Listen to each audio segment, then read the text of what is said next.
In these notes, we're going to look at the steps of transcription and translation. So let's go ahead and get started. Step 1, we have RNA polymerase, which is, of course, an enzyme. Here's a little trick. ASE always means an enzyme. All enzymes are named ending in ASE. The RNA polymerase binds to what's called a promoter on the DNA where the gene begins. So it promotes the process of transcription. Step 2, the RNA polymerase unwinds the gene portion of the DNA. So the whole DNA strand does not unwind, just that portion of the gene that is going to be used to make the protein. In step 3, RNA nucleotides are added according to base pairing rules. So we're going to take a look at that a little bit more closely. So here is an example. We have the DNA reading TAC, CCC, GAC. We need to make our mRNA through the process of transcription. We've got an A because the T tells us to put an A. If we have an A, it tells us to put a U. If there's a C, we put a G. C, we put another G, and so on. So make sure you write this in your notes so that you have it listed in your notes, because this is the process basically that we're talking about right now, where we're making this mRNA. Remember, an mRNA is used in red as codons. And then finally we have the next one, which is CUG, which is another codon. So remember, these are all codons, and that's going to become important when we look at how it is translated. Step 4, the newly formed mRNA is going to leave the nucleus and it's going to go to the ribosome. And then in step 5, the DNA retwists as if nothing had really ever happened to it. And it will be there to be transcribed again. So here's a picture of transcription, and this is happening. This whole thing is within the nucleus, and we see our DNA portion right here that is being transcribed.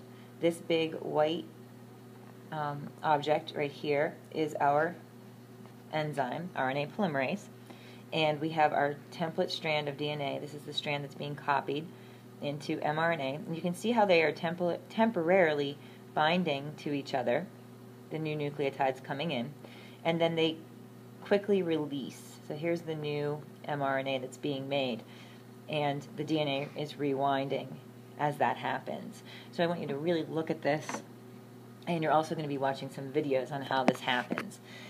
There's going to be an animation that shows you the process in sort of a slow motion, and then we have a live or a real-time video that you're going to watch as well. The process of translation, this first step is that the mRNA arrives at the ribosome. Now remember, the ribosome is not an organelle, so we're going to talk about that later. It is just an object. It has no double membrane. There's no organelle qualities to it, and that's why we find it in both eukaryotic and prokaryotic cells. But it is the site of protein synthesis. So the first step in translation is for that mRNA that was just made in the nucleus to arrive at the ribosome. tRNA will then bring the amino acid coded for by the mRNA to the ribosome. So tRNA, the transfer RNA, is sort of the carrier molecule of the amino acids. We'll get into that a little bit more too. So here's a picture, and I'd like you to draw this in your notebook. This is transcription, the first step. We have the mRNA right here. This whole thing, this is part of the ribosome as well, is the ribosome. And this little thing up here that says AA is just short for amino acid. So whenever you see that AA, it just means amino acid.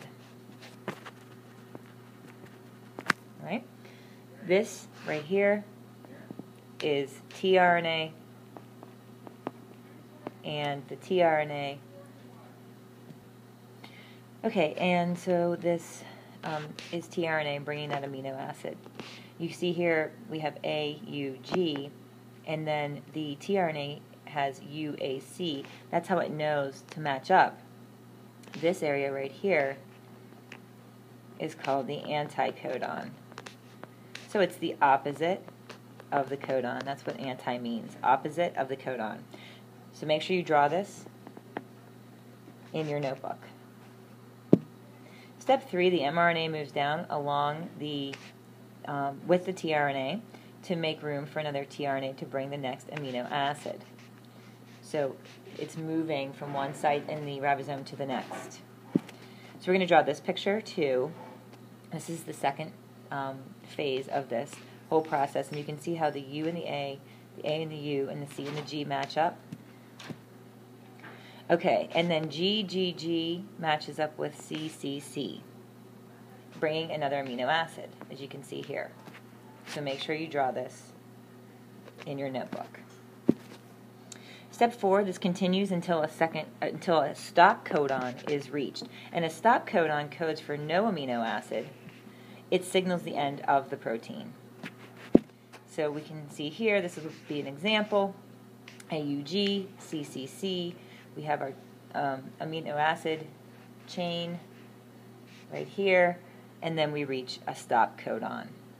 Okay, so make sure you draw this in your notes. The mRNA has codons that code for amino acids, so the mRNA has codons, and the tRNA has anticodons that correspond to the codons on mRNA. And that's how they get together, because the two opposites find each other. The two corresponding set of 3 bases find each other, bringing the right amino acid to the ribosome to be connected. So the mRNA has the codons, as I said before, and here's an example of anticodons on the tRNA. Make sure you write this in your notes. So finally, let's look at how to use this chart again. The mRNA, if we have AUG, CUC, GGA, we use this chart. We go AUG, so we have methionine, which we do as MET. We have CUC, so we go CUC, which is leucine, LEU, and then GGA, which is glycine, and we'll just abbreviate that GLY. That's glycine. All right, and you can see your stop codons here and here. So we have a few stop codons, 3 to be exact. You'll notice that this AUG, most proteins begin with methionine. So sometimes this is called the start codon. Okay, so make sure you have all of this in your notes as well. And this chart you have in your packet. If you have any questions, please see your teacher.